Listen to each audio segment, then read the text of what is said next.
మీరు పుట్టుక లోకానికి ఎంతో ఆనందము యేసయ్యా, మీరు పుట్టుక లోకానికి ఎంతో ఎంతో ఆనందము యేసయ్యా, మీరు పుట్టుక లోకానికి. క్రీస్తు నామములు శుభములు, దేవుని పిల్లకు వందనములు. శుక్రవారము ఈ రోజున మాట్లాడుతున్నటువంటి అంశం బైబిల్ వర్సెస్ మనుస్మృతిలో ఒక కీలకమైన అంశాన్ని మాట్లాడుతున్నాను. టైటిల్ పుండును పిండినట్లుంటుంది అట్లుంటుంది మనతోటి. అది టాపిక్. పుండును పిండినట్లుంటుంది అట్లుంటుంది నాతోటి. ఇది టాపిక్. ఎందుకంటే రీసెంట్గా ఈ మధ్యకాలంలో ఒక బుడబొక్కల గురించి ఎప్పుడు మాట్లాడుతూనే ఉన్నాం. వాడు సెక్యులర్ అనే పదాన్ని తీసేస్తాం, మనుధర్మాన్ని స్థిరపరుస్తాం, ప్రాచీన భారతానికి ఊపిరి పోస్తాం అని మాట్లాడుతున్నాడు. అంతేకాదు ప్రియమైన హైందవ సోదరులారా, వీడు ఎంతటి ముసుగులో ఉన్నాడో చూపిస్తాం మీకు. మొన్నటిదాకా సాయిబాబాని చాలామంది దేవుళ్ళ కొలిశారు. ఎప్పటికీ కూడా ఆయన భక్తులు ఉన్నారు. షిరిడీలో ఆయనకు పెద్ద దేవాలయమే ఉంది. వీడు కూడా వెళ్ళొచ్చాడు. ఎప్పుడైతే ముస్లిం సోదరులు సాయిబాబా అనే అతను శంషుద్దీన్ బాబా మావాడు అని చెప్పటం ప్రారంభించాడో, ఈ బుడబొక్కలుడే వాడు మాకెందుకు, వాడు దేవుడే కాదు, వాడిని పూజించేవంత దేవుళ్ళే కాదని మాట్లాడుతున్నాడు. అంటే ఇప్పుడు సాయిబాబా భక్తులందరూ ఈ దిశమొలగాడి దృష్టిలో అంతే, మరి వేస్ట్ అన్నమాట. కనుక పోయినసారి ఒక కౌంటర్ వేసాను, ఇప్పుడు మళ్ళీ మిమ్మల్ని ఆలోచింపజేస్తున్నాను. కనుక సెక్యులర్ అనే పదాన్ని తొలగింపజేస్తాను అంటే అర్థం ఏంటి? తిరిగి మరలా మనుస్మృతిని పునర్నిర్మించి దాన్ని ప్రపంచవ్యాప్తం చేద్దామని కళ్ళగన్నాడు. ఒరే బుడబొక్కలోడు ఒక మంచి మాట చెప్తా. ఇరాన్ అధ్యక్షుడు మొన్న కోత కూశాడు. ఏమని తెలుసా? 28 days బ్యాక్ ప్రపంచంలో ఇజ్రాయెల్ దేశాన్ని లేకుండా చేస్తానని ప్రగల్భాలు పలికాడు. 28వ రోజు వాడు భూమి మీద లేకుండా పోయాడు. ఇది మౌసోదా వల్ల జరిగిందా, యెహోవా వల్ల జరిగిందా అని చాలామంది మాట్లాడుతున్నారు. దేవుని చిత్తం అయితే ఈ కాన్సెప్ట్ కూడా త్వరలో మీ ముందు మాట్లాడతాను. ఓకే, కనుక ఈ దాని ఏమంటారు, పిల్ల చేష్టలు మానాలి. వీడు ముసోడు అవుతుంది కదండి పాపం, మతిమరుపు వచ్చేస్తుంది వీడికి. కనుక వీడి దృష్టిలో బ్రాహ్మణులుగా ఉన్న వాళ్ళు మాత్రమే దేవుళ్ళు. అది కనుక అందుకని చెప్పిన, నువ్వు ఎవరితో పెట్టుకున్నా మనతో పెట్టుకోవద్దని. కనుక ప్రియమైన దేవుని పిల్లారా, మనుస్మృతిలోకి వెళ్దాం. 4 భాగాలుగా విభజించారు, మనందరూ తెలుసు. బ్రాహ్మణ, క్షత్రియ, వైశ్య, శూద్ర. ఎందుకు ఈ 4 భాగాలు చేశారు? వాడు కారణం చెప్పాడు. మనిషి జీవితంలో 4 దశలు ఉంటాయంట. 1 బాల్యం, కౌమారం, యవ్వనం, వృద్ధాప్యం. అందుకే 4 చేసామన్నాడు. మరి 4 దిక్కులు కూడా ఉన్నాయి కదరా, తూర్పు, పడమర, ఉత్తరం, దక్షిణం, న్యూస్ అని. అది ఎందుకు చెప్పలేకపోయాం? అతకలేదా? మీరు నమ్మండి, నాకు రోజుకు ఒక 50 కాల్స్ వస్తాయి. మాకు చెప్పు. ఏంద్రా గోపిగా నీకు చెప్పేది? గోపిగాడు ఒకడు, సదానంద్ గాడు ఒకడు, పిల్లిగాడు ఒకడు. ఎవరంటూ చెప్పు. నేనన్నా బొంబాయిలో ఉంటానని చెప్పిన, ఆంధ్ర ప్రాంతంలో ఉంటానని చెప్పిన. అది టక్కన పెట్టేసాడు. బొంబాయి అనగానే తెలుసు మరి మాఫియా అని. అది ఇటు ఎవరు బాబు రివర్స్ అనుకున్నాడు. భయపడతా అనుకున్నావా? నెక్స్ట్ స్టే ఇన్ బాంబేనే రే. అది గుర్తుపెట్టుకో. ఇక అంతే, 2 రోజులు మట్టి 4 ఎపిసోడ్లు చేసుకుంటూ వచ్చాం. డే 1గా 1-2 ఎపిసోడ్లు మాత్రం కుక్కలాగా మురిగారు. 3-4 ఎపిసోడ్లు ఒక్క మాట్లాడలేదు. ఇంకా భయపడ్డారా? రోజుకొక ఎపిసోడ్ వచ్చేంత పెళ్ళికి. ప్రియమైన దేవుని పిల్లారా, ఒక ఆయన అంటాడు, పాస్టర్లు అందరూ మీలాగుంటే బాగుండండి. అందరు ఎందుకు ఉంటారండి? అందరు ఉండాలంటే అన్నిటి మీద సబ్జెక్ట్ మీద ఒక కాన్సన్ట్రేట్ అవసరం. వాడు ఏం వక్రీకరిస్తున్నాడో దాన్ని అర్థం చేసుకోవటం కూడా తెలియాలి. అది ఇంత డెడికేట్ ఉంటేనే బైబిల్ని కానీ వాడిని కానీ మనం నెత్తి మీద వేసి కొట్టగలం. కాబట్టి ఇప్పుడు ఈయన కొడదాం. అది కాబట్టి ప్రియమైన దేవుని పిల్లరా, కారణం చెప్పేశాడు. 4 వర్ణాలు ఎందుకురా అంటే, మరి మనిషి జీవితంలో 4 ఉంటాయండి: బాల్యము, కౌమారము, యవ్వనము, వృద్ధాప్యం అని. సరిపోయిందా? అంతేగాని ధైర్యంగా చెప్పలేకపోయాడు. నిన్నటి ఎపిసోడ్లో ఒక వేసిన దెయ్యాలేవు అన్నాడు. అంతే, వాడికి ఇంక అంతే. 20 నిమిషాలు పెళ్లి చేసిన వాడికి ఒక్క నెగిటివ్ కామెంట్ రాలా. భయపడ్డారు కదా, భయపడ్డారు. ప్రియమైన దేవుని పిల్లారా, కనుక వెళ్దాం. ఇప్పుడు ఈ మనుస్మృతిని ఎవరు రాయించారో తెలుసా? ఎవరు రాయించారంట? సాక్షాత్తు బ్రహ్మ ఉన్నాడా కల్పించి మాట్లాడుతున్నారా? ఈ శ్లోకాలని స్వయంభువ మనువు అనే వాడికి చెప్పాడంట. స్పష్టంగా వినండి. బ్రహ్మ అనే అతను అసలు ఉన్నాడా? 3 తల, ఇంకో తల ఏమైంది? కనిపించింది 4వ సింహం. అగ్ని అగ్ని, బ్రహ్మ బ్రహ్మ. శిలమా డైలాగులు తెంకరనా బిడలారా. స్వయంభువం అనే అతను చెప్పాడట. క్లారిటీ లేదు. ఈ స్వయంభువ మనువుకి 10 మంది పిల్లలు. ఇంకొక ఇతను కనపైన ఖచ్చితంగా సరిపోయేది 12. ఎందుకంటే మరి 12 అధ్యాయాలు ఉన్నాయి కదా. కనుక ఈ 10 మంది పిల్లలు ఆ స్వయంభువ మనువు దగ్గర నేర్చుకున్నారు. వారిలో 7వ తరం వాడు ఒకడు ఉన్నాడు. వాడు మనువే. వాడెవడో వైవస్యత మనువట. స్వయంభువ మనువుకి 7 కొడుకులు. వాళ్ళంతా కూడా నేర్చుకున్నారు ఆ బ్రహ్మ చెప్పినటువంటి ఆ పద్ధతులని, శ్లోకాలని. 7వ తరములో వాడు, 7వ తరము అంటే ఆ 10 మంది పిల్లలకి పిల్లలు పిల్లలు పిల్లలు పిల్లలు పిల్లలు 7వ తరం వచ్చేసింది. ఆడి పేరు వైవస్యత మనువు. ఆడు రాశాడంట. ఆడు డైరెక్ట్ కూడా రాలేదంట. మళ్ళా ఈ వైవస్యత మనువు ఏం చేసిండు? ఈయన ఒక మంచి ఆలోచన కలిగి వాళ్ళ పూర్వీకులైతే ఏమైతే కోడ్ చేశారో బ్రహ్మ చెప్పిన విషయాల్ని ఒక ఆయన దగ్గర పెట్టుకున్నాడు. ఆయన ఎవరు? బృహ మహర్షి. స్వయంభువ మనువు ద్వారా వైవస్యత మనువు నేర్చుకొని ఆ వైవస్యత మనువు సాక్షాత్తు ఒక మునిగాడికి వచ్చాడు. ఆ మునే బృహ మహర్షి. ఈ బృహ మహర్షి దీన్ని లిఖితం చేశారట. అని ఒక మంచి మాట చెప్తారు. అసలు భాష లిపి నిర్ధారణ అయింది ఎప్పుడురా? చదువులేదు కదా అని నడిచింది చాలా కాలం. అది అంతే కదా. భాషా లిపి నిర్ధారణ ఎప్పుడైంది? పోనీ ఏ లిపిలో రాశాడు? ఇంతవరకు అది IASకి నిలబడాల. Indian analyst సిస్టానికి నిలబడిందా? నిలబడలే. అంటే దాన్ని బట్టి ఏమైంది? పుక్కిట పురాణపు కక్కిన గాథలు అని అర్థమైపోయింది. ఆధారం కావాలి, లిపికి ఆధారం ఉంటుంది కదరా. ఆధారం లేదు కనుక ఈ పద్ధతి అంతా చూస్తుంటే ఎక్కడో మనకు గుర్తొచ్చినట్టు కనిపిస్తుంది. ఎక్కడది? పౌలు గారు 14 పత్రికలు రాస్తూ ప్రతి పత్రిక వెనకాల ఏమని చెప్తాడు అంటే, నా స్వహస్తాలతో రాశాను, నేను చెబుతుండగా రాశారు, ఇలాంటివన్నీ మాట్లాడతాడు. అదే కాపీ అయింది. ఎందుకు ఇది 2వ 3వ శతాబ్దంలో రాయబడిందని నిర్ధారించారు.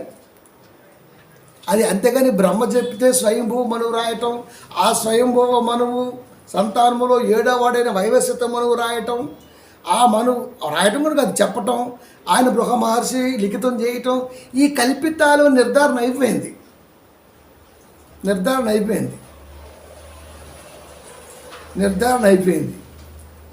ఇది ఎక్కడో విన్నట్టుగా ఉందంటే ఎక్కడంటే ఏంటి, మా బైబిల్లో ప్రారంభ శతాబ్ద కాలంలో రాయబడ్డది. 100 ఏళ్ళ కంప్లీట్ అయిపోయింది కదా. 1500 పాత నిబంధన కాలం, 100 సంవత్సరాలు కొత్త నిబంధన కాలం, 1600 కాలాల్లో 16 సంవత్సరాల కాలంలో బైబిల్ రాయబడింది. ఈ 100 ఏళ్ళు పూర్తి అయిపోయింది. ఈ 100 ఏళ్ళు పూర్తి అయిపోయిన బైబిల్లో 14 పుస్తకాలు వెనకాల ఇదే మాట ఉంటుంది, పౌలని నేను నా స్వహస్తాలతో రాశాను అని. సేమ్ అదే కాపీ కొట్టారు కదరా. బ్రహ్మ చెబితే రాశాడంట. కొన్ని కోట్ల పైగా ఏమంటుంది తెలుసా, మీ బైబిల్ కంటే మా గ్రంథాలు కొన్ని కోట్ల సంవత్సరాల ముందు అంటాడు. అసలు కొన్ని కోట్ల సంవత్సరాల ముందు లిపి ఎక్కడిది? అసలు లిపి లేదు కదా. లిపి లేదు కదా. లిపి ఎప్పుడు కనుక్కోబడింది? లిపి లేదు కదా అప్పుడు. ప్రియమైన దేవుని పిల్లలు, కనుక ఇది పుక్కిట పురాణం అని అర్థమైపోయింది. బ్రహ్మ అనే ఒక క్యారెక్టర్ని మంచి దిట్టంగా రాయించి పెట్టారు. ఆడి పుట్టుకు కూడా చెప్తాను రే, టెన్షన్ పడమాకండి. కాబట్టి ప్రియమైన దేవుని పిల్లరా, ఇది వీళ్ళు చెప్పుకునే పద్ధతి పురావస్తు శాస్త్రానికి కానీ, సామాజిక శాస్త్రానికి కానీ, నారశాస్త్రానికి కానీ రుజువు కాబళ్ళ. పురావస్తు శాస్త్రంలో దిక్కు లేదు, దీని ఆనవాళ్ళు. సామాజిక శాస్త్రము దీన్ని దృఢపరచలేదు, నారశాస్త్రము దీన్ని పట్టించుకోలేదు, అసలు లేదు. కనుక వాళ్ళు ఏం డిసైడ్ చేశారయ్యా అంటే, ఈ రాతను బట్టి ఇది ఖచ్చితంగా 1, 2, 3 శతాబ్దం అంటే 2-3 శతాబ్ద కాలంలోనే రాశారు అని నిర్ధారణ అయిపోయింది. ఆ 2-3 శతాబ్ద కాలంలో రాసింది ఎవరో తెలుసా? ఒకనాటి బైబిల్ రాసినటువంటి శాస్త్రులు, వారే వైదికులు దొరికిపోయారు. కనుక భాషాశాస్త్ర ప్రవీణులు ఉన్నారు కదా, మరి లేరా? పురావస్తు శాస్త్ర ప్రవీణులు ఉన్నారు, ఖగోళ శాస్త్ర ప్రవీణులు ఉన్నారు, భాషాశాస్త్ర ప్రవీణులు కూడా ఉన్నారు. ప్రతిదానికి ప్రవీణులు ఉన్నారు కదా, ఉంటారు కదా, ఉండకుండా ఎలా ఉంటారు? వాళ్ళు నిర్ధారించారు, బాబో ఇది బ్రహ్మ రాసిన రాత కాదు నాయన, ఇది ఒక బ్రాహ్మణుడు రాసిందని. ఏం అబద్ధాలరా. కనుక భాషాశాస్త్ర ప్రవీణులు దీన్ని ఈ లిపి పలానా సంవత్సరాంది అని రాశారు. అంటే వేదాలు, రామాయణం, మహాభారతం ఇవన్నీ కూడా ఎప్పుడు అయ్యా అంటే 2-3 శతాబ్దం రాసుకున్నారు. అంటే బైబిల్ కంటే 100 ఏళ్ళ తర్వాత మీరు రాశారు. అది ఒప్పుకుంటారా? ఒప్పుకోడు. కాకిపిల్ల కాకి ముద్దు, బర్రె పిల్ల బర్రెకి ముద్దు. ఎవడొద్దన్నాడు? ముద్దు పెట్టుకోండి, ఎవడొద్దన్నాడు అంట. కనుక ఈ మనుధర్మశాస్త్రం లక్ష్యం ఏంటో తెలుసా? ఈ మనుధర్మశాస్త్రం యొక్క లక్ష్యం ఏంటంటే, వీళ్ళు బౌద్ధానికి పూర్తి వ్యతిరేకం, బౌద్ధ మతానికి కంప్లీట్గా వ్యతిరేకం. ఎప్పుడైతే వీళ్ళకి పడట్లేదో, లాస్ట్ చక్రవర్తి మౌర్య చక్రవర్తుల కాలం నడుస్తుంది, బౌద్ధాన్ని ఆదరించి ఏం చేశాడయ్యా అంటే, అధికార భాషగా ఉంది. ఇప్పుడు హిందీ ఎలాగైతే అధికార భాషగా ఉందో నేషనల్ లాంగ్వేజ్గా, అప్పుడు మౌర్య చక్రవర్తి దీన్ని అధికారిక భాషగా చేశాడు. ఈ లూకుంటారా? ఆహా. కనుక బ్రాహ్మణ్యంలో బౌద్ధానికి వాటికి మధ్య ఫుల్ ఘర్షణలు అయితే జరిగాయి కదా. కనుకనే భారతదేశంలో ఉన్నటువంటి ఒక మేధావి వర్గంలో ఉన్నటువంటి ఒక ఆయన అంబేద్కర్ గారు ఏం చేశాడు అంటే, దీన్ని ఒక పేరు పెట్టి ఒక పదంతో ప్రపంచాన్ని పరిచయం చేశాడు. అది ప్రతిఘాతుక విప్లవం అన్నాడంటే, కౌంటర్ రెవల్యూషన్ అన్నాడంతే. డాక్టర్ బిఆర్ అంబేద్కర్ రాజ్యాంగ నిర్మాత. ఆయన రాసిందా అంటారు. వన్ ఆఫ్ ద లీడర్ ఆయన. అంటే ఇప్పుడు ఆయన రాయటం అంటే ఏంది? కూర్చొని రాయటమా? ప్రపంచాన్ని పరిశీలించి భారతదేశానికి ఇవి కావాలి అని రాసుకున్నారు.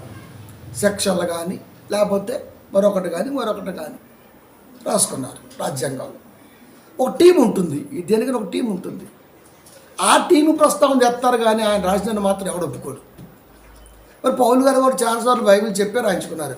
మరి అది పౌలు గారు రాసేట్టుగా ఉంది మరి. కనుక వక్రీకరించాలంటే ఎలాగైనా వక్రీకరించవచ్చు, అర్థం చేసుకోవాలంటే ఎలాగైనా అర్థం చేసుకోవచ్చు. మనసులో వక్రీకరించాలి అని ఉన్నప్పుడు ఖచ్చితంగా వక్రీకరణ జరిగిద్ది. అది కనుక ప్రియమైన దేవుని పిల్లారా, అంతే. దీన్ని అంబేద్కర్ గారు పూర్తిగా ఖండిస్తూ ఈ పదప్రయోగం చేశారు. ఇది నచ్చిందా? నచ్చల. ఎందుకు? బౌద్ధం ఒక రెవల్యూషన్ అయితే బ్రాహ్మణం దాని మీద కౌంటర్ దాఖలు చేసింది. ఊకొలవాడు దీన్ని ఎలాగైనా సరే స్థిరపరచాలని బాగా వాళ్ళ టైం కలిసి వచ్చింది. అంతే. శృంగ వంశాలు అయినటువంటి పుష్యమిత్ర అనే రాజు ఒకడు రానే వచ్చాడు, చివరి మౌర్య చక్రవర్తి.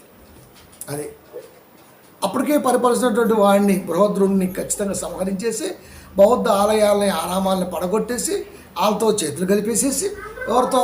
బ్రాహ్మణులతో. ఒక్కొక్కడికి బౌద్ధ తల తెస్తే 100 బంగారు నాణ్యాలు ఇస్తానని ప్రకటించి యావత్ దక్షిణ భారతదేశానికి పంపించేసి బౌద్ధాన్ని లేకుండా అంతం చేశాడు ఈ చక్రవర్తి. ఎవరో? పుష్యమిత్ర, లాస్ట్ చక్రవర్తి. అప్పటికే పరిపాలిస్తున్నటువంటి మౌర్య చక్రవర్తి చివరివాడైనటువంటి అబోధ్రుడిని చంపేశాడు, బ్రాహ్మణులతో కలిసేశాడు. ఎవడైనా సరే వాడు బౌద్ధుడు అయితే వాడు తల తెస్తే వాడు సామాన్యుడు కానీ ఎవడను గారి 100 బంగారు నాణ్యాలు. అంతే. ఒక్కొక్క నరిగినంత బంగారం ఏర్లై పారిపోయింది. అంతే. చాలామంది భయపడిపోయి బౌద్ధాన్ని వదిలేసి పూర్తిగా వాళ్ళకి భయపడి ఆ యొక్క రాజు యొక్క సామ్రాజ్యంలో విలీనమైపోయారు. భయపడ్డారు చాలామంది. తలకు వంద. ఎవడో ఈ ఘాతకం చేసింది ఈ పుష్యమిత్ర అనేవాడు. ఎవరితో కలిశాడు? బ్రాహ్మణులతో కలిశాడు. అక్కడి నుంచి ఇది మాదే, దీన్ని ఎలాగైనా స్థిరపరచాలి అనే ఒక ఉద్దేశం. కనుక గో బ్రాహ్మణ రక్షణార్థమే భారత భాగవత రామాయణాలు వాటిలో భాగంగానే మనుస్మృతిని రాసుకున్నారు అని చెప్పేశాడు. అంటే గో సంరక్షణ అన్నాడంతే. స్త్రీ సంరక్షణ అన్నాడా? అనలేదు. స్త్రీ సంరక్షణ అంటే మణిపూర్లో అంత ఘాతకం ఎందుకు జరిగింది? మణిపూర్లో ఘాతకాన్ని ప్రధానమంత్రి కనపడలేదు. రేపు సీట్లు రావని టెన్షన్లో బీపీ పెరిగిపోతుందంట. 70 ఏళ్ళ వయసు వచ్చింది, కళ్ళు కనపడక ఎందుకు నీకు? ఇంకెందుకు నీకు? ఇప్పుడు అది చూసుకొని మనం రెచ్చిపోతున్నారు. ఒకడు అంటాడు, నేను ఒక ప్రసంగం మొన్న 2 days బ్యాక్ మాట్లాడుతున్నప్పుడు 66 గ్రంథాల గ్రంథస్థం చేసి ఒక పుస్తకంలో రాసి పెట్టుకున్నారు ఆయన మాట్లాడుతున్నా. వాడు కింద కామెంట్ పెట్టాడు, 120 గ్రంథాలు 66 గ్రంథాలు ఎందుకు చేసుకున్నారు? ఇప్పుడు 66 అయినాయి, రేపు 40 అయితే, ఆ తర్వాత 20 అయితే, ఆ తర్వాత 0 అయితే అని పెట్టాడు. నేను వాడి యూజర్లోకి వెళ్ళిన, వాడికి తెలియదు ఆ విషయం. వెళ్ళేసి వాడి దాంట్లో పెట్టి దీంట్లో పెట్టి తీర్చేస్తారని దాంట్లో పెట్టా. ఒరే 66 ఉండాలని బైబిల్లో ఉంది, ఆ రెఫరెన్స్ ఇస్తే బైబిల్ చదవటం మానేస్తారని చెప్పిన. వాడు 3 రోజులు అవుతుంది కామెంట్ పెట్టట్లా. అంటే ఎత్తుకుంటున్నావు ఎక్కడుందా అని. నేను కదరా చెప్పాలి ఆనందం. అందరి కళ్ళకి వాక్యాలు కనపడితే అందరూ అయిపోర్రా. బైబిల్ రా, ఇది దైవ గ్రంథం. నీ అయ్య గాదా నీ అమ్మ గాదా ఈ పుస్తకం? Life time challenge. 66 గ్రంథాలే ఉండాలని బైబిల్లో దేవుడు సుస్పష్టంగా రాయించాడు. దమ్ముంటే కామెంట్ పెట్టి ఆ రెఫరెన్స్ అన్న. 3 రోజులు అవుతుంది రావట్లా, పెట్టట్లా. అంటే ఎత్తుక్కుంటున్నాడు. ఎత్తుక్క నీ కళ్ళకి ఆ దేవుడు దాన్ని నువ్వు చూపిస్తాడు. ఎందుకు చూపిస్తాడు? కనుక నీలాంటి వాళ్ళకే అర్థమైన రెఫరెన్స్ని మాత్రమే మీరు విమర్శించడానికే పూనుకుంటారే తప్ప అర్థం చేసుకోవడానికి పూనుకోరు. అంతే కదా, 100% అంతే. కనుక పుష్యమిత్ర రాజు వాళ్ళతో కలిసేసి మంచి గట్టి అవారం చేసిండు. ఇప్పుడు ఈ భావజాల చక్రాన్ని ప్రజలపై రుద్దాలి అని 9 మంది దీనికి మంచి ఆనకట్ట కట్టారు. ఇంచుమించు 8-9 మంది. వాళ్ళలో ఒకడు సర్వజ్ఞ నారాయణుడు. ఈ మనుస్మృతిని 9 మంది వ్యాఖ్యానం రాశారు. ఒక ఆయన పేరు సర్వజ్ఞ నారాయణుడు, రెండవ వాడి పేరు రాఘవానందుడు, మూడవ వాడి పేరు నందనుడు, రామచంద్రుడు, మణిరాముడు, గోవిందరాజు, భారూచి, కల్లుక్కు భట్ట. ఇలా ఇది 15వ శతాబ్దం. అంటే ఇంకప్పుడు ఇంగ్లీషులో రాలే, ఇంకా ఇంగ్లీషులో వచ్చే సూచనలు అవి. ఎందుకంటే అప్పటికి ఇలా జరుగుతుంది. కల్లుకు భట్టు అనే ఈ మహాముదురు మనుస్మృతిలో 9 వ్యాఖ్యలు రాసినటువంటి వాటిలో ఒకడు. ఇది మనువర్ధ ముక్తావళి అనే పేరుతో గ్రంథస్థం చేయబడింది. ఇది మొత్తం రాసుకుంటూ వచ్చారు. వీడు ఇంత స్పష్టంగా ఏం రాశారు తెలుసా? వీడు కూడా అంతే, రాజులు బ్రాహ్మణులు వైశ్యులు వీళ్ళు సుఖంగా ఉండాలి, వీళ్ళు ఆచరించవలసినవి ఆచరించకూడనివి అని రాశాడు. వీళ్ళు రాతలన్నీ కలిపేసి మనోళ్ళు ఎప్పుడులాగే పుస్తకాలు గ్రంథస్థం చేసి 12 అధ్యాయాలతో చిన్న ఇంత బుక్కుగా ప్రపంచానికి వదిలేశాడు. దాంట్లో జాగ్రత్తలు ఉండేలా చెప్పాడు. ఏం చెప్పాడు? ఒకటే, జగత్ సృష్టి క్రమం. ఈ సృష్టిలో ఈ జగత్తులో సృష్టి క్రమం ఎలా జరిగిందో వివరిస్తాడు. ఏం వివరిస్తాడు? ఆల్రెడీ బ్రహ్మ చెప్పాడు, ఇంక నువ్వు చెప్పేదేమో. ఇంకొకటి ఏంది? బ్రహ్మచర్యము. బ్రహ్మచర్యం అంటే జీవితాంతం పెళ్లి కాకుండా ఎలా ఉండాలి, వాళ్ళు పాటించవలసినటువంటి విధులు. గృహస్థాశ్రమం అంటే కుటుంబం యొక్క పద్ధతులు విధానాలు. దాంట్లోనే 2వ భాగం ద్విజుల వివాహ కార్యక్రమాలు. ద్విజులంటే బ్రాహ్మణులు, దేవుళ్ళు, గొప్పవారు. ఇలా పెళ్ళిళ్ళు ఎలా చేసుకోవాలి అంటే బ్యాబ్లో కూడా తెలియదా ఎలా చేసుకోవాలా? ఎవడి పెళ్ళని అలాగే జరిగిద్ది. అది సుచ్చుబూట్లు ఉంటాయి, ముందు 2 డొప్పులు ఉంటాయి, వెనకాల పిప్పలు ఉంటాయి, 2 తప్పెంగాలు ఉంటారు. అదే కదా పెళ్ళి అంటే. దీనికి కొత్త ఏముంది? మళ్ళీ దీనికి మళ్ళీ నియమావళి అంతే కదా. ఎవరి పెళ్ళని అలాగే జరగాలి మరి, అంతే కదా. ఆహార నియమాలు, ఎప్పుడు ఏం తినాలి, ఏం తింట, గడ్డి కాలం తిను. ఆశ్రమాలు, రాజదర్బాలు, అబ్బో మామూలుగా రాసుకోలేదు రోజు. ఇంకొంది వ్యవహార కాండ, సుందరాకాండ, కిష్కిందాకాండ, వ్యవహార కాండ. బా మేమేమో ఆదికాండం చెబితే అంటాం, మోసే రాసింది అంటాం. మరి దీన్ని ఎవరు రాసింది? అయ్య రాసిందా? కాండ ఏంట్రా కాండ? స్త్రీ పురుష ధర్మాలు, జాతి వర్ణన, దివ్య దర్శనం, ఏదో రాసుకున్న ఒకటి, ప్రాయచిత్త ప్రకరణం, ఇలా పేర్లు పెట్టేసుకుని రాసుకోండి. ఇక శుభ కార్యక్రమాలు ఎలాంటి మంత్రాలు చదవాలి, అశుభాలు ఎలాంటివి చదవాలి, ఈడే పాటించాలి వాడే పాటించాలి. అబ్బబ్బా, ఇవన్నీ సొత్తంటే మొదటి శతాబ్ద కాలంలో రాయబడ్డ బైబిల్ గ్రంథములోని 10 ఆజ్ఞలు కనపట్లే మనకి. నువ్వేమో 2-3 శతాబ్దం రాశావు, అది ఒప్పుకో. ఆల్రెడీ భాషా శాస్త్రం దాన్ని నిర్ధారించింది, భాషా లిపి శాస్త్రం దాన్ని నిర్ధారించింది, అయినా ఒప్పుకో. ఇవన్నీ ఈ 12 అధ్యాయాలు ఉన్నటువంటి విధానం మోషే సీనాయి పర్వతం మీద నుంచి క్రైస్తవుల కొరకు, ఇజ్రాయిల్ కొరకు తెచ్చినటువంటి 10 ఆజ్ఞలు కనబడే లేవా? గుర్తుకొస్తున్నాయి. మర్చిపోయి ఉంటావు కదా. కాపీ క్యాటీడ్ అని ఒప్పుకుంటాడా? అస్సలకే ఒప్పుకోడు ప్రియమైన దేవుని పిల్లల, ఒప్పుకోడు. కనుక 1850 తర్వాత వీటిలో ఉన్నటువంటి అప్పుడు ఒక రెవల్యూషన్ జరిగింది. ఒక మంచి ఆయన ఉన్నాడండి పాపం, వేదాలను బాగా గౌరవించి ఆయన దయానంద సరస్వతి గారు, చాలా గొప్పడు. ఆయన ఇది చదివి దీంట్లో మానవాళికి ఇబ్బంది కలిగించే ఎన్నో సంగతులు ఉన్నవి, ఇది వద్దు, ఈ శ్లోకాలు కానీ ఈ అంశాలు కానీ రాబోతున్న మానవ జాతికి ఇది పెను ప్రమాదం, మనుధర్మం అని ఆ దయానంద సరస్వతియే అప్పట్లోనే 1850లో దీన్ని వద్దు అన్నాడు. ఇప్పుడు కూడా భగవతి మహంతేన ఆయన కూడా ఇది కరెక్ట్ కాదు, అసలు మీరు బ్రాహ్మణులే కాదంటే క్రైస్తవులకు అమ్ముడు పోయిందంట ఆయన. ఈడంటాడు, ఈ గడ్డపోడు అంటాడు, అరే పేలు కొరికి జాగ్రత్త అయింది. బాగా కోటరేత్తలు పుల్లేత్తలు బొగ్గలు ఎప్పుడు చూసినా కూడా దిట్టంగా ఉంటాయి. వాడికి ప్రతిదాన్ని అపార్థమే. మొన్నేదో ఒక అపార్థం మాట్లాడుతున్నాడు, పిచ్చను వచ్చింది నాకైతే, కింద పడి పొట్టపొట్టుకొని నవ్విన ఆ పెయిన్ ఇప్పటికీ ఉంది. ఇది క్యాబినెట్ ఏంటి తెలుసా? యేసుక్రీస్తు వారు దయ్యం తీసుకుని శిఖరం మీద నిలబెట్టింది, ఒక్క క్షణంలో లోకాలను చూపించింది, మేము ఎట్ట నమ్మాలిరా, శిఖరం మీద నిలబడి చూస్తే ఒక భాగమే కనబడింది కదా అన్నాడు.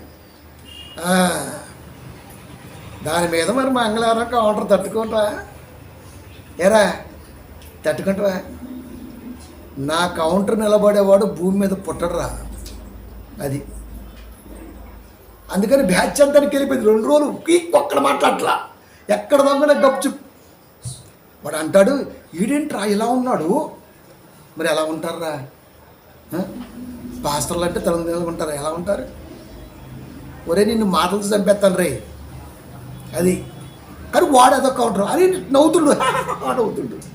అబ్బా నిజంగా దాన్ని వివరిస్తే నువ్వు బతుకుతావరా? బామ్మర్దే, నువ్వు బామ్మర్దివే, బతుకుతావా? అంటే ప్రతి దాన్ని వక్రీకరించటమే లక్ష్యంగా వీళ్ళు బైబిల్ మాట్లాడుతున్నారు. యేసుక్రీస్తు అంటే గ్యాంగ్ లీడర్ అంట. అది నెక్స్ట్ సోమవారం అదే. మరి గ్యాంగ్ లీడర్ ఎవడో? గ్యాంగ్ లీడర్ ఎవడరా? బతుకు కరెక్ట్ లేని వాడు గ్యాంగ్ లీడర్ అయ్యాడు రా మీలోనే. పాపం అండి, లేపి తన్నిచ్చుకుంటారు చూసినా ఆ బాపతండి ఇల్లు. అది అందుకే మొన్న ఎపిసోడ్లో చెప్పిన, శనివారం ఎపిసోడ్లో చెప్పిన, గురువారం ఎపిసోడ్లో చెప్పిన, బూజు పట్టిన గ్రంథాలని మొత్తాన్ని దులిపి మరీ తీసుకొస్తా. మాకు ఒక పురాతన గ్రంథాలయం ఉంది మా సిటీలో, మా బాంబే సిటీలో. బాంబేనే ఆడిచి పట్టుకొస్తా. ప్రతి గ్రంథం బొక్కలు ఎత్తని చెప్పిన. ప్రియమైన దేవుని పిల్లరా, అంటే వాడికి అర్థం కాకపోతే విమర్శించేస్తాడు అంతే. ఇంకా యేసుక్రీస్తు అంటే ఈ పేటకు నేనే మేస్తరే, ఆయన నిజంగా పేటకు మేస్త్రి. కాకపోతే ఆ పేటను వివరిస్తాను, నీకు పడిద్ది పేట ముడి. ప్రియమైన దేవుని పిల్లరా, కనుక దయానంద సరస్వతి వారు ఈ మనుస్మృతి మంచిది కాదు, శ్లోకాలు కానీ ఈ అంశాలు కానీ మంచిది కాదు అని తగలడ్డం చూస్తే చాలామంది ఉండాల్సిందే అని పట్టుబడితే ఇంకా వాళ్ళ ప్రకారమే ఆయన దాన్ని వదిలేశారు. అదే ఆ రోజు తగలబడిపోయి దరిద్రం పోయేది. అది మనకి రాజ్యాంగం ఈ రోజున మంచిగా బట్టలు వేసుకొని ఇస్తుంది, మంచిగా సూట్ వేసుకొని ఇస్తుంది, జనాల్లో కలవనిస్తుంది, అద్భుతమైనటువంటి జాబులో హై లెవెల్లో ఈ రోజున మన పిల్లలు సబ్బండ వర్ణాలు లేకపోతే బహుళ జాతి పిల్లలు, బహుజనవాదులు అనేక మంది ఉన్నారు, కులాలతో సంబంధం లేకుండా ఉన్నారు. ఇప్పుడు ఈడు వస్తే సమధర్మం అంటే ఒప్పుకోడు. సమధర్మం అంటే ఒప్పుకోడు. ఎందుకు? ధర్మమే. బైబిల్ కూడా సమధర్మానే పాటించింది. నీ ధర్మం అంటూ ఏముందో ఇక్కడ తీసుకురా. 2 ధర్మాల మధ్య వ్యత్యాసం ఏంటో చూద్దాం. అది ఈ ప్రపంచ ధర్మము చొప్పున ఎక్కడ వక్రీకరించట్ల బైబిల్. ప్రపంచానికి ఒక ధర్మం ఉందని, దేవాది దేవుడు రాసిన ఒక ధర్మం ఉందని, ఈ రెండింటి మధ్య వ్యత్యాసాన్ని ఖచ్చితంగా మీరు క్షుణ్ణంగా పరిశీలిస్తే ఆ ఉద్దేశం ఏంటో బయలుపడిద్ది అని చెప్పడానికి బైబిల్ చాలా ప్రయత్నమే చేస్తుంది. కానీ ఈడు ఒప్పుకుంటాడు సమధర్మం అంటే మా కులమే గొప్పది. ఒరే, తెలంగాణలో యాదవులు, పక్కన మహారాష్ట్రలో ఓసీలు, ఇక్కడ ఎస్సీలు, కేరళలో ఓసీలు. తెలుసా మీకు? కేరళలో ఉన్నటువంటి ఓసీలు, ఇక్కడ ఎస్టీలు. ఒక స్టేట్ మారగానే రకరకాలుగా మనం పెట్టుకున్నటువంటి ఏబిసిడి ఉన్నటువంటి ధర్మాలు మారిపోతున్నాయి. అది మహారాష్ట్ర ఉన్నటువంటి వాళ్ళు ఇక్కడ ఎవరైతే తక్కువ చూస్తారో మహారాష్ట్రలో వాడే కింగ్. అక్కడ స్టేట్ మారితే వాడు కింగ్ మేకర్ అయ్యాడు. అక్కడ ఒక స్టేట్కి మాత్రమే సంబంధించిందా? అందుకనే కులాలు మతాలు అనేవి ఎప్పుడు కూడా స్థిరులు కావు. కనుక సమధర్మం అనే పదాన్ని రాజ్యాంగం వాడటం ఇష్టపడడానికి ప్రయత్నం చేసింది. కానీ వద్దు, ఈ రాజ్యాంగం మాకు వద్దు, మాకు మనుధర్మమే ముద్దు. ఈ బట్టలు లేనట్టు రోడ్డు మీద తిరుక్కుంటూ మాట్లాడుతుంటారు. మనుధర్మం చేస్తాం అంటాడు. నువ్వు సచ్చిన్నాకు కూడా రాదురా. అది అప్పుడు చదువు లేనప్పుడు, జ్ఞానం లేనప్పుడు, మీ గ్రంథాల బండారాలు తెలియనప్పుడు భయపడుతున్న రోజుల్లో మీ ఆటలు సాగాయి.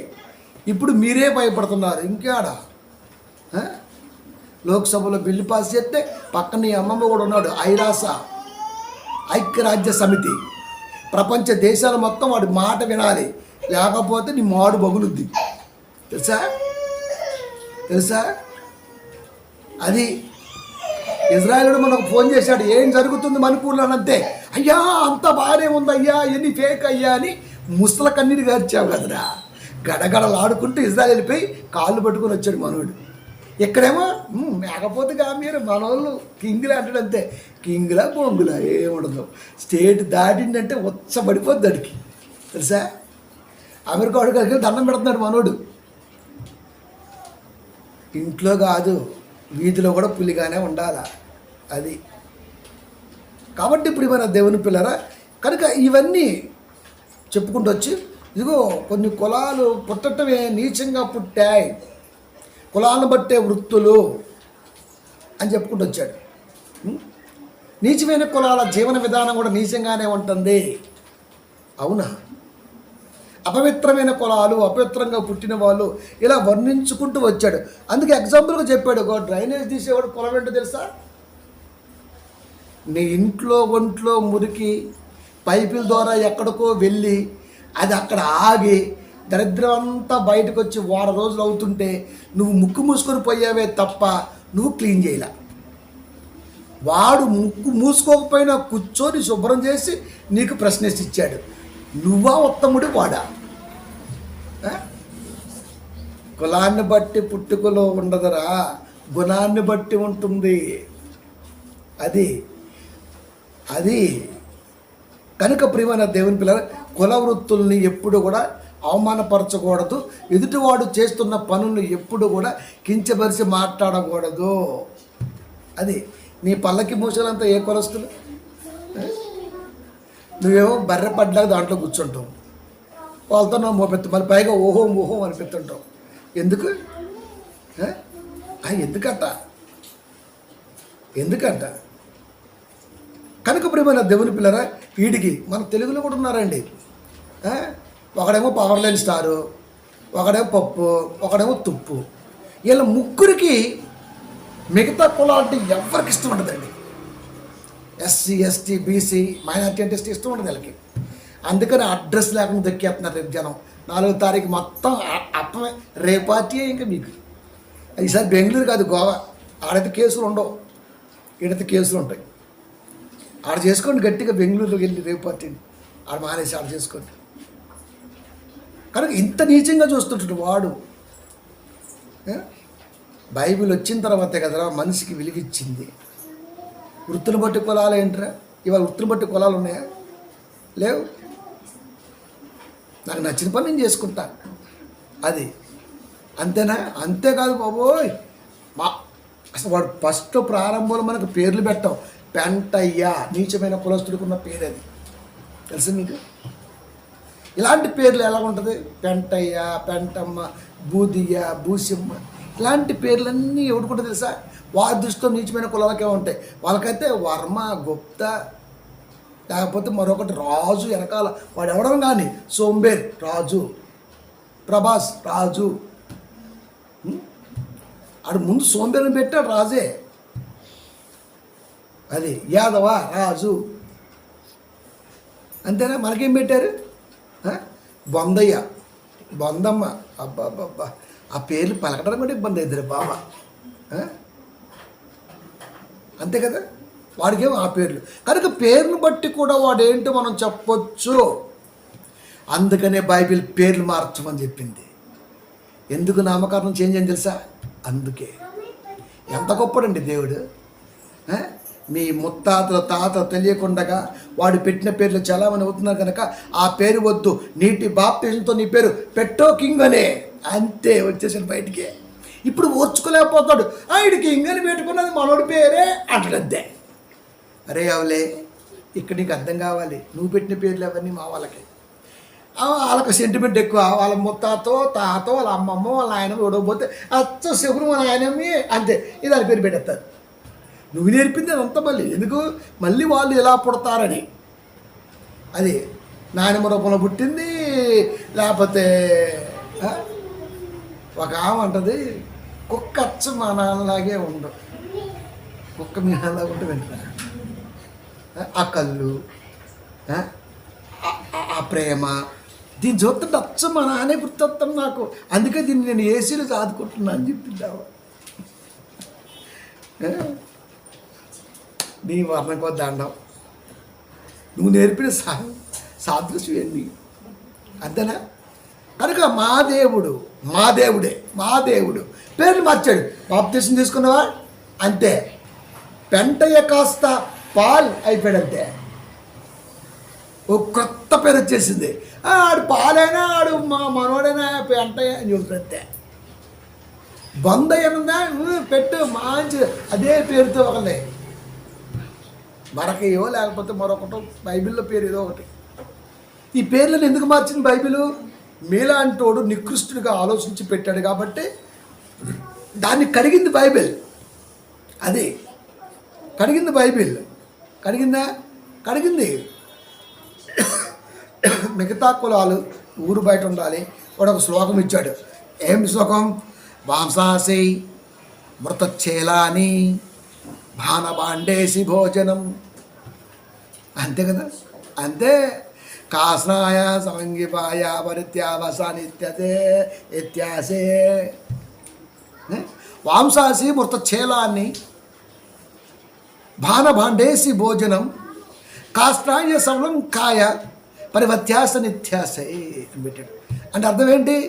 ఊరు చివర ఉండాలి, శవాల మీద బట్టలు తెల్ల బట్టలు కప్పుకోవాలి.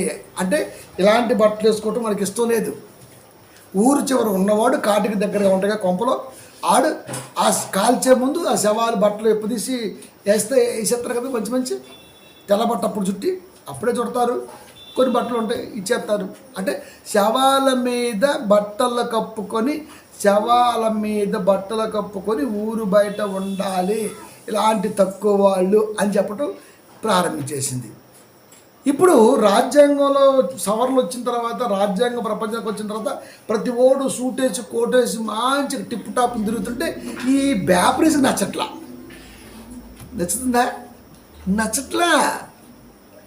నచ్చట్లా. కనుక ప్రియమైన దేవుని పిల్లల, మనుషుల్ని చాతుర వర్ణాలుగా విభజన జరిగించింది వాళ్ళు. కానీ మనుషులందరినీ బైబిల్ ఒక మంచి మాట ఉంది. మలాకీ గ్రంథము 2వ అధ్యాయము 10వ వచనము. మనకు అందరికీ తండ్రి ఒక్కడే కాడా? ఒక్క దేవుడే మనల్ని సృజింపలేదా? ఇలాగుండగా ఒకరి ఎడల ఒకరు ద్రోహము చేయొచ్చు. మన పితరులతో చేయబడిన నిబంధనలను మనం ఎందుకు తృణీకరించున్నాము? దేవుడు మనందరికీ తండ్రి ఒక్కడే, ప్రతి మనిషికి తండ్రి ఒక్కడే.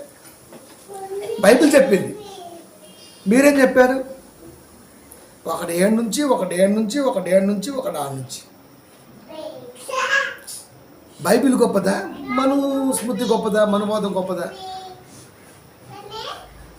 ఒకరి ఎడల ఒకరు ద్రోహము చేయొచ్చు. ఎందుకు తక్కువ ఎక్కువ అన్న పదాలతో మీరు మాట్లాడుతున్నారు?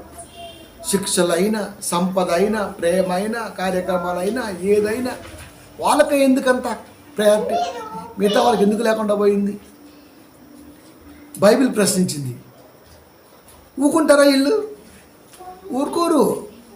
అంటే ఒకరి ఎడల ఒకరు ఎందుకు అలా ఉన్నారు అంటే, శూద్రు పట్ల మిగతా వారు ఎందుకు అలా ఉన్నారు, ఎందుకు ఈ వివక్ష అని బైబిల్ ప్రశ్నించింది. ప్రశ్నించిన బైబిల్ని వీళ్ళు అర్థం చేసుకోవటం కానీ, పోనీ అర్థం చేసుకొని ముందుకెళ్ళటం కూడదా? ఫస్ట్ దీనికి ఒక ముద్ర, విదేశీ మతము. ఇది విదేశీ మతము కాదు. తోమా ఇండియాకు వచ్చి పాఠాలు చెప్పలేదు. అలా చాలామంది మా కాపరులు పాపం అవగాహన లేమితో బైబిల్ని మాట్లాడుతూ ఉంటారు. అది ఇంగ్లీష్ వాళ్ళ బైబిల్ రాలేదు, తోమా తేలేదు, వేలంగిని రాలేదు, తోమా మరణం కూడా అక్కడే జరిగింది. కనుక ఎవరు వచ్చారో చెప్పు చూద్దాం. పోని భారతదేశానికి సువార్త వచ్చిన మాట నిజం. కానీ 12 మందిలో ఏ ఒక్కడి ద్వారా ప్రపంచానికి భారతదేశానికి సువార్త రాలేదు. అది బైబిల్లో హిందూ ఉందండి, హిందూ అంటేనండి అది ఒక గ్రామం అండి, ఒక ప్రాంతం అండి, అదండి. అది బైబిల్లో హిందూ అంటే విజయదశమి కూడా ఉందండి. మరి విజయదశమి ఉంది, హిందూ ఉంది. అసలు హిందూ అనే పదం మీది కాదు, అది పర్షియన్ భాష. మరి మీరు ఎందుకు కొడుతున్నారో నాకు తెలియట్లేదు. మరి బాగుందని హిందూ బంధు అంటాడు. హిందూ బంధువా? గుండేం కాదు, హిందూ బంధువు ఏందిరా? పర్షియన్ భాష అది తెచ్చుకున్నటువంటి పోరంబోకులు మీరు. అది పర్షియన్ భాష కదరా. కఫీర్, మీ చిన్నజీర స్వామి చెప్పాడు. కఫీర్ అంటే నికృష్టుడు, దౌర్భాగ్యుడు అని చెప్పాడు. మళ్ళీ ఆ పదవి ఎలా వాడతావు? ఓహో, ప్రపంచ దేశాల భాష ట్రాన్స్లేట్ రాదా? రాదులే. కనుక అది లేనే లేదు, అది లేనే లేదు. కాబట్టి ప్రియమైన దేవుని పిల్లరా, దేవుడు చెప్పాలి అనుకున్నది స్పష్టంగా చెబుతున్న వక్రీకరించటంలో మాత్రం మనోళ్ళు ఆడకలు చెప్పుకోండి, ఆడకలు చెప్పుకోండి, ఆడకలు చెప్పుకోండి. అసలు వైదికులే వేరే చోట నుంచి వచ్చి అది వేసేసుకున్నారు ముసుగు. అది ఆ ముసుగు తీసి ఇప్పుడు చాలామంది ముక్కలను లేస్తున్నారు. మటన్ షాపులు మీ వాళ్ళకి కనబడుతున్నారు రే. అందుకేనా బాబు 850 రూపాయలు పోయింది మటన్. మరి ఇంకా 1000 దాటిద్దిరా బాబు సంవత్సరం. మానేంద్రా బాబు, రేట్లు తగ్గుతాయి. కనుక ప్రియమైన దేవుని పిల్లారా, వీళ్ళ కడుపు మంట అది, వివక్ష అందుకే వచ్చేసింది. కానీ బైబిల్ అందరినీ సమానంగా చూడటానికి ఇష్టపడుతుంది. ఇది విదేశీ మతం ఎలా అవుతుంది? అసలు మతం అనేది విదేశీ స్వదేశీ మతాలు ఉంటాయా? ఉంటాయా అట? ఉంటాయా? మతానికి అలా ఎలా ఆపాదిస్తారా? ఇంకా దేనికన్నా ఆపాదిస్తే బాగుంటుంది. కానీ కనుక వీడికి ఇది కూడా తెలియకుండా పోయింది తెంగరుడికి. కనుక వివక్షను రూపుమాపుతూ బైబిల్ ఎప్పుడు కూడా ధర్మయుద్ధమే జరిగిస్తుంది. 4:6 ఎఫ్ఎస్సి. అందరికీ తండ్రి అయిన దేవుడు ఒక్కడే. ఆయన అందరికీ పైగా ఉన్నవాడే, అందరిలోనే వ్యాపించి అందరిలో ఉన్నవాడు, అందరిలో ఉన్నవాడు. చాతుర్ వర్ణాలలో కాదు ఆయన, అందరిలో ఉన్నవాడు, అందరిలో ఉన్నవాడు, అందరిలో ఉన్నవాడు. దేవుడు అందరిలో ఉన్నాడంటే దేవుడు ఆ కొండ మీద ఎందుకు వెళ్తున్నా తెలుసా నీకు అంటాడు వీడు. మళ్ళా ఎత్తైన వాటి మీద ఎందుకు వెలుస్తాడు అనుకుంటున్నావు? దేవుడు ఎందుకు వెలుస్తాడు? భూకంపాలు వస్తే దేవాలయాలు పగలకుండా ఉంటాయంట. అంటే జనం చచ్చిపోయినా పర్లేదు, దేవుడు మాత్రం క్షేమం కూడా. అడుగు భయమా? భయమా? భయమా? బైబిల్ ఏముంది? బుద్ధిమంతుడైతే ఇసుకలో ఇల్లు కట్టుకోడు, బండ మీద ఇల్లు. బండ మీద అంటే కొండ మీద అని కాదు. అది ఇది దేవుడి ఇల్లు అయితే దీన్ని ఏ చిన్న తలంపు వచ్చినా టిప్పు పొడి హోయంగా హోనది చర్యలో ఉన్నట్టుగా పడకుండా నువ్వు బండ మీద ఇల్లు కడితే ఎంత బలంగా ఉంటావో అంత బలంగా ఉంటావు అని చెప్పడానికి నీలాంటోడు విమర్శిస్తే మాలాంటోడు ప్రతి విమర్శకి దాన్ని జవాబిస్తుంటే, అయినా నువ్వు స్వీకరించకపోతే, అయినా సరే దాన్ని మేము అట్టాగే పోరాడుతుంటే, ఈ రెండింటి మధ్య ఎక్కడ తొలగిపోని విశ్వాసమే మాలో ఉండాలని దేవుడు కోరుకున్నాడు. అది బండ మీద ఇల్లు అంటే. అంతేగాని కొండను పగలబట్టి కొండ మీద ఇల్లు కట్టడం కాదు. లేకపోతే దేవుడు అక్కడే ఎలుస్తాడంట. దేవుడు వెళ్ళడం ఏంటిరా? దేవుడు వెళ్ళడం ఏంటరా నాయన? అసలు వెళ్ళటం ఏంట్రా? సృష్టిని కలిగించినప్పుడు సృష్టిలో ఎలవటం ఏంట్రా నాయన? సృష్టి వెలిసింది నేలలో నుంచి, మళ్ళీ దేవుడు వెళ్ళటం ఏంటి? ఈ పాత బాగా నచ్చడం నాకు. అది ఐ రిజెక్ట్ ఇట్. ఈ అమ్మ బ్యాపన్న కొడకల్లారా, అసలు ఈ బుర్ర కూడా లేదారా మీకు? అందుకే పిలక ఒకటి ఉంది దరిద్రం. మరి నాకులాగా స్ట్రాంగ్గా జుట్టుంటే బాగుంటుంది. అది పిలకలో ఏముంటుందిరా? ఎండాకాలం హీట్ అయిపోయి మొత్తం గొప్పడు సరిపోతుంది, గుండె పేలిపోతుంది. అది కనుక వీడు పెద్ద మేధావిలాగా ఫీల్ అయిపోతూ ఉంటాడు. చెప్పారు మీకు ముందే. పాపం మనోళ్ళండి అవగాహన లేకుండా మాట్లాడుతూ ఉంటారు కదండి. పాపం ప్రేమ ఉంటుంది కాపర్లు, కానీ అవగాహన ఉండదు. సకల విధమైన జ్ఞానం కావాలని దేవుడు కోరుకున్నాడు. ఇవన్నీ మన పనులు పక్కన పెట్టేసి 7th ఫెయిల్ 10th ఫెయిల్, జీతగాడు ఎక్కడో డబ్బులు ఇవ్వకపోతే అంతే ఉచ్చొచ్చిపోయి అత్తగారు ఇంటూ 4 రోజులు ఉండి పాస్టర్ ఫెయిల్ చేస్తున్నారు. వీళ్ళే బుక్ అయిపోతున్నారు అడిగి. అది యూట్యూబ్లో పెట్టే తమిళస్ అన్ని వాళ్ళే. వీడేం పెడతాడు? పాస్టర్ని పరుగులు తెచ్చినటువంటి గోపి అంటేనే గోడ మీద పిల్లి. ఇంకొక లాంగ్వేజ్లో చెప్తా, చచ్చిపోతాం వెళ్ళాక పదాన్ని. గోడ మీద పిల్లి అనేది చాలా పొలైట్ వర్డ్. నా గ్రంథంలోంచి, ఈ గ్రంథం కాదు రే, నాకంటూ ఒక గ్రంథం ఉంది, దాంట్లో ఆన్సర్ చెప్పాను అనుకో, అది రాలిపోతాం జాగ్రత్త హెల్మెట్లు. కాబట్టి వీళ్ళంతా ఆ బ్యాచే ఫస్ట్ బెదిరెత్తారండి బాగా. మనం మాట్లాడినీరు అస్సలకి టకటక టకటక టకటక టకటక మాట్లాడుతూనే ఉంటారు. ఇంకా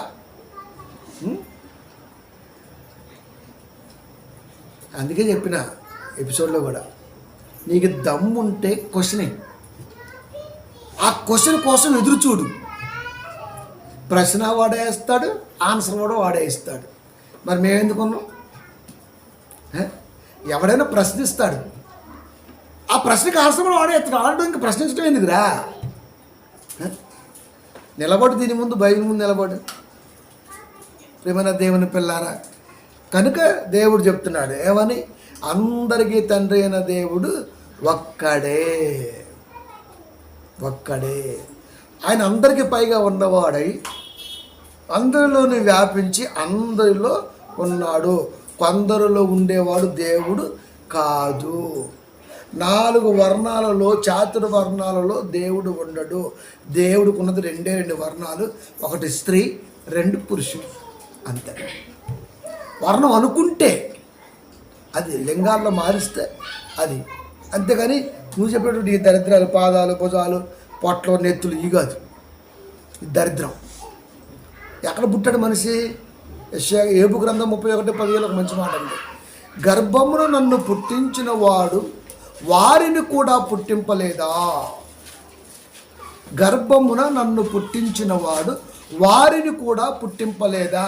గర్భములో మమ్ము రూపించిన వాడు ఒక్కడే కదా. మేము ఎలాగైతే మా తల్లి గర్భంలో పుట్టామో వాళ్ళు కూడా వాళ్ళ అమ్మ గర్భంలో అలాగే పుట్టారుగా. అందుకే ఒక ఎపిసోడ్లో అన్నా, నువ్వు ఎలా పుట్టావో మిమ్మల్ని అడుగురా అంటే వాడు కామెంట్ పెట్టాడు. వాడు కామెంట్ కూడా కరెక్ట్గా లేదండి, అన్నీ తప్పులు. నువ్వు ఎలా పుట్టావో మీ అమ్మని అడుగు చెప్పిద్ది. ఎందుకంటే యోబు గారు చెబుతున్నారు, గర్భమును నన్ను పుట్టించిన వాడు వారిని కూడా పుట్టింపలేదా అంటే తల్లి గర్భంలోనే నిర్మితమయ్యి లోకానికి రావాలే తప్ప కాళ్ళలోంచి, తొడల్లోంచి, పొట్టలోంచి, చిరసులోంచి, అది మీ నుదుటిలోంచి వచ్చే ఛాన్స్ అయితే లేదు. ఇక్కడే అర్థమైపోతుంది పచ్చి అబద్ధం అని. అది ఇన్ని అబద్ధాలు. అందుకే మీ అమ్మనుడు చెప్పిద్దాను నేను. లాస్ట్ మాట 20 గ్రంథము 9:5, సత్యము పలకక ప్రతి వాడును తన పొరుగువానిని వంశించును. పొరుగువాడంటే ఇదిగో వాస్తవం గ్రహిస్తూ ఉన్నటువంటి వాడిని కూడా వంచిస్తారు చెప్పేశాడు. అబద్ధములాడుట తమ నాలుకకు అభ్యాసము చేసి ఉన్నారు. అబద్ధం అంటే దీన్ని ఎలా వక్రీకరించాలి,